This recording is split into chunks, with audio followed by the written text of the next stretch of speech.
हिवाळ्यात खजूर खूप फायदेमंद आहे. खजूर एक फळ आहे जे तुमच्या आरोग्यासाठी खूप चांगले आहे.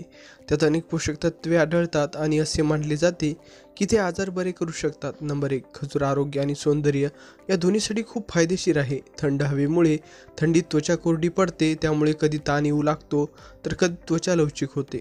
त्यामुळे खजुराचे सेवन केले पाहिजे. यामुळे तुमच्या त्वचेतील आर्द्रता सामान्य राहण्यास मदत होईल. नंबर 2, खजूर खरोखर गरम असतात, जे तुमच्या शरीरात ऊर्जा संचारते.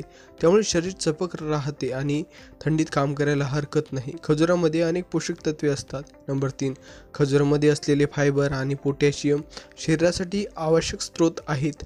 त्यांचे सेवन केल्याने कोलेस्टेरॉल कमी होण्यास मदत होते. यामध्ये आयसोफ्लाव्होन आढळतात, ज्यामुळे हृदयविकाराचा धोका कमी होतो, कारण हिवाळ्यात हृदयविकाराचा झटका येण्याचा धोका जास्त असतो. नंबर 4, जर तुम्हाला थंडी वाटत असेल तर तुम्हाला झोप येत नाही, त्यामुळे रात्री खजुराचे दूध प्यावे. यासाठी एका ग्लासपेक्षा जास्त दूध घ्या. त्यात 8 ते 10 स्वच्छ खजूर टाका. 15 ते 20 मिनिटे उकळवा.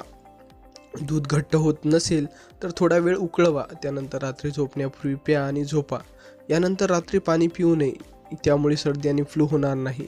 रोगप्रतिकारक शक्ती देखील वाढेल. नंबर 5, थंडीच्या दिवसात पचनक्रिया बिघडते, कारण थंडीत खूप भूक लागते. भूक लागल्याने आपण अन्न वारंवार खातो पण फिरत नाही. अशा स्थितीत अन्न पचन नाही आणि पोट खराब होते. यासाठी खजुराचे सेवन करावे. यामध्ये असलेले फायबर तुमच्या पाचक रसाचे स्त्राव वाढवते. नंबर 6, ज्यांना अपचनाचा त्रास आहे तसेच कफचा त्रास असेल तर तुम्हाला यातून सुटका मिळते. त्यामुळे पचन होण्यास अधिक मदत मिळते. रात्री 4 खजूर रात्री पाण्यात भिजवून ठेवा आणि सकाळी उठल्यावर खा. आपल्याला काही दिवसात याचा फायदा लक्षात येईल. मित्रांनो, खजूर खाण्याचे फायदे तुम्हाला कसे वाटले प्लीज कमेंट करून सांगा. आणि हा व्हिडिओ तुम्ही तुमच्या मित्रपरिवारामध्ये शेअर करा आणि आमच्या चॅनलला लाईक आणि सबस्क्राईब करायला विसरू नका. धन्यवाद.